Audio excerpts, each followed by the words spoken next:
Chers amis démocrates africains, les amis du monde entier, nous tenons à vous souhaiter une bonne journée. Et nous sommes bien ici à Toronto, au Canada.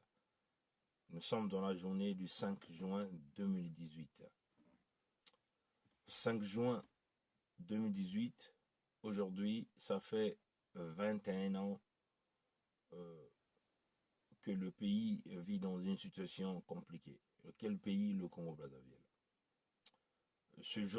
Aujourd'hui, ça nous rappelle la journée où les monstres pilotés par Sassou Nguesso ont mis fin à l'espoir de toute une génération.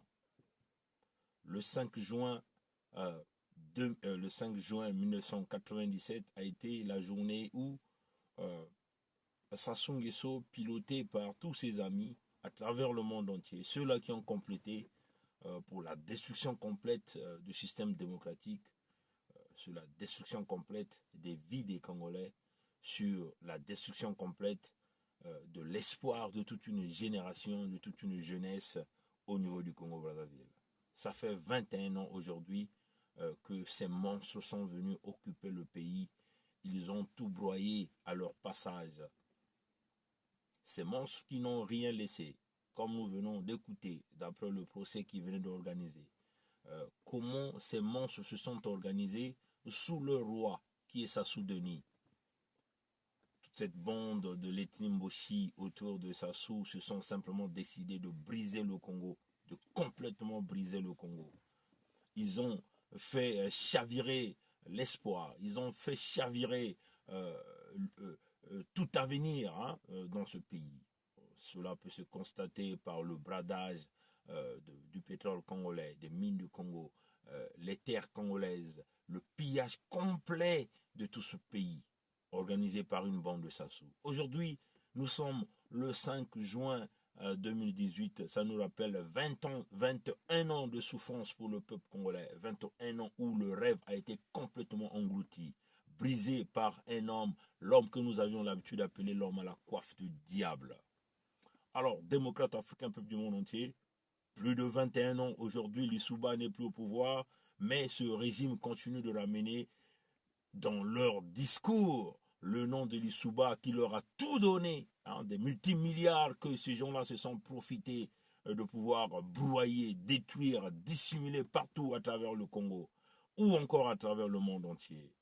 5 juin 1997, 5 juin 2018, 21 ans de calvaire pour des jeunes du Congo. Qu'aujourd'hui que le fils du diable, le fils maudit de Sassou, Denis Christel, celui-là qui est parmi les pilleurs numéro 1 du Congo, se met aujourd'hui à narguer cette jeunesse au niveau de Pointe-Noire, au niveau de Brazzaville, partout à travers le Congo, pour leur faire miroiter un contexte de pensée et de philosophie que lui, il pense que le Congo qu'il veut, malheureusement, le Congo qu'il veut, il fait partie de ceux-là qui ont brisé l'espoir de toute cette jeunesse. Et cette jeunesse se trouve aujourd'hui narguée par ce même Denis Christel.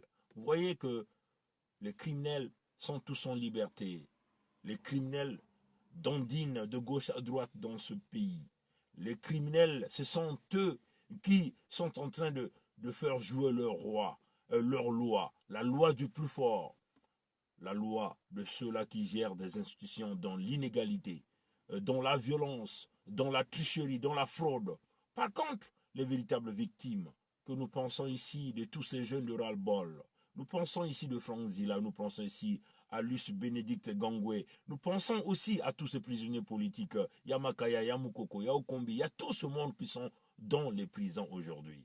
Aujourd'hui encore, nous voulons parler de Peya, de Ngatse, ce petit jeune propagandiste du Parti congolais du travail, qui autrefois était même derrière ce de même Christelle. Nous pensons ici aussi à Fortuné Dombé, qui est ce journaliste, et aussi un autre journaliste au nom de Ngolali, qui venait simplement de se faire arrêter par le même système. Vous voyez que la liste, elle est très longue, sans compter tous ceux-là qui ont perdu la vie.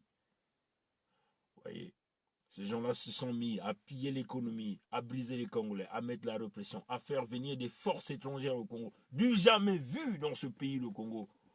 Nous avons eu des grands présidents, ceux-là qui ont bâti économiquement ce pays. Nous avons eu des grands hommes d'État dans ce pays. Mais ces hommes-là n'ont jamais pensé de faire venir des militaires ou des ennemis des forces extérieures revenant des autres pays au Congo-Brazzaville.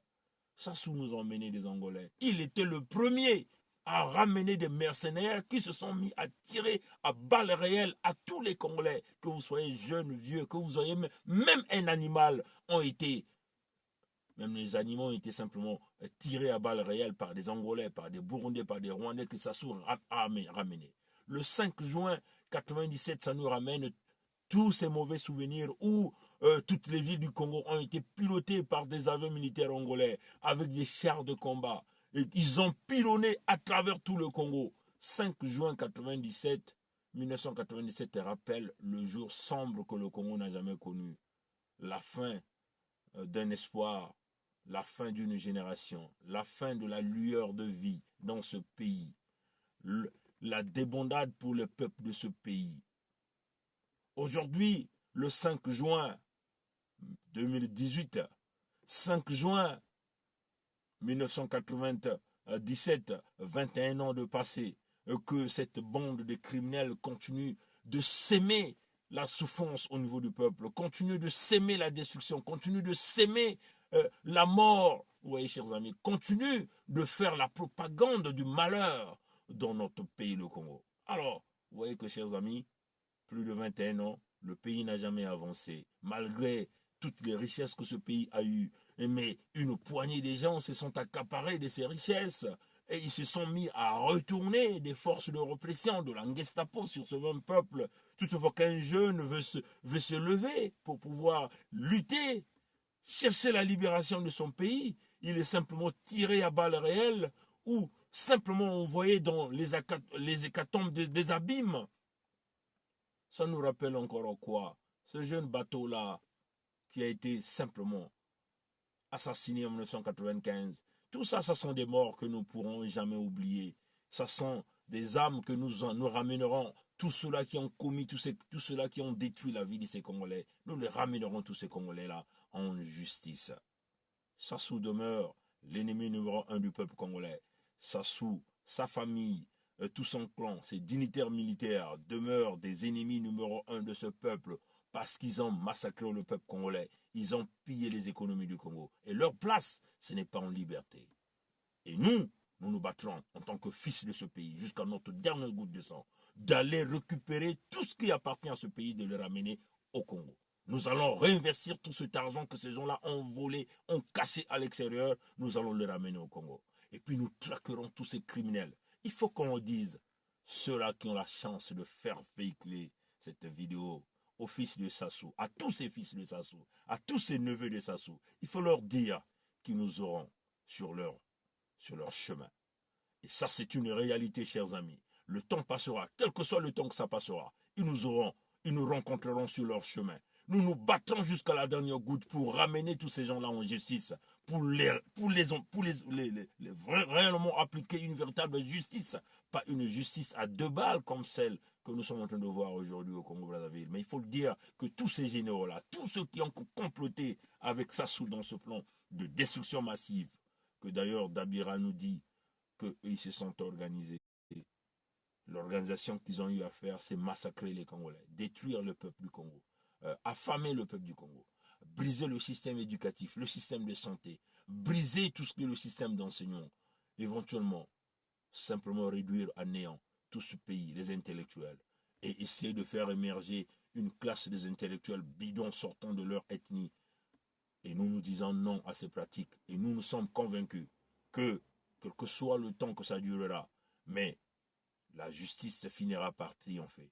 Nous allons traquer tout ce monde en justice, partout où ils iront. Que ce fameux fils de Sassou, celui qui a vendu le pétrole du Congo, qui a vendu le gaz du Congo, qui s'est enrichi, qui a la place au lieu d'aller libérer tous ces jeunes Congolais, mais se permet de vouloir faire une campagne pour devenir président. Mais on le dit, on le traquera et on aura leur tête.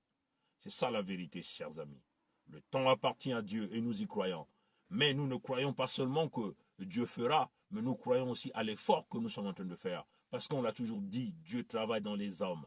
Les cieux ne vont pas s'ouvrir pour que nous puissions obtenir ce que nous sommes en train d'obtenir. Dieu ne va pas descendre au ciel pour nous ouvrir les portes que nous sommes en train de chercher. Mais c'est aux hommes d'aller chercher, de frapper les portes et d'aller chercher en réalité ce que nous voulons. Et nous en sommes convaincus que la gloire est là parce que autrefois, il y avait des grandes portes qui étaient fermées, mais toutes ces portes sont en train de s'ouvrir.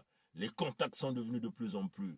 Les conversations, le vrai discours est devenu de plus en plus. Et nous en sommes convaincus que la région économique de la CEMAC est une région qui a été brisée.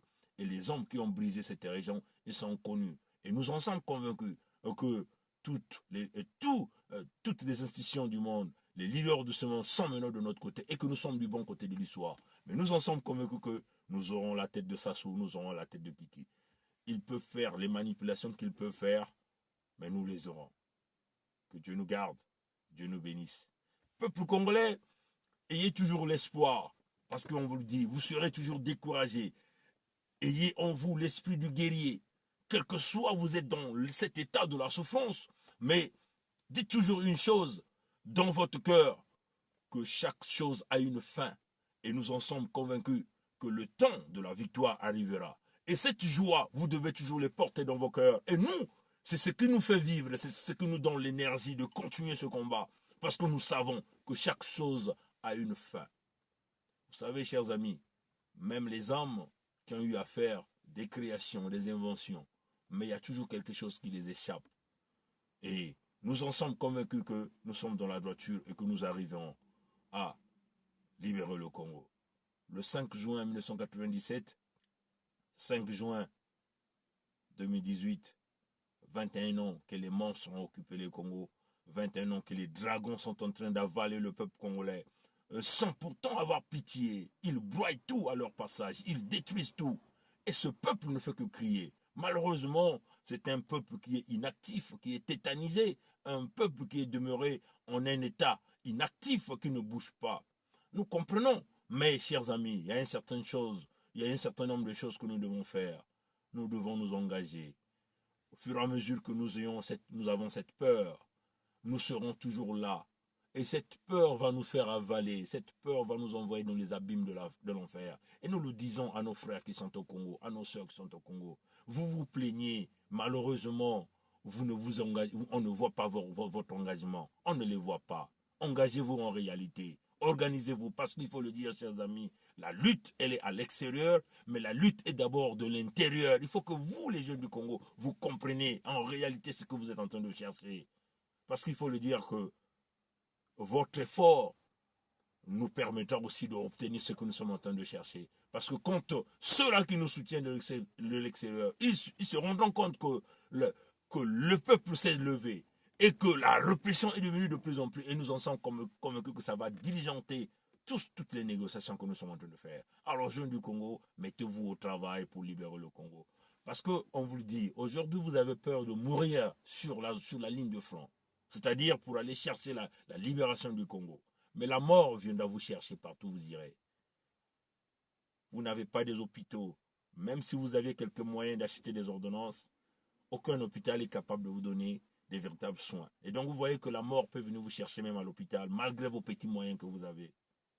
Vos enfants, on vous le dit, si c'est Sassou là, c'est Nguesso là, ce régime parti quand il travaille là, demeure là, c'est encore 10 générations. C'est-à-dire que vous avez sacrifié vous-même et vous avez aussi sacrifié tous vos enfants et ceux qui viendront après vos enfants.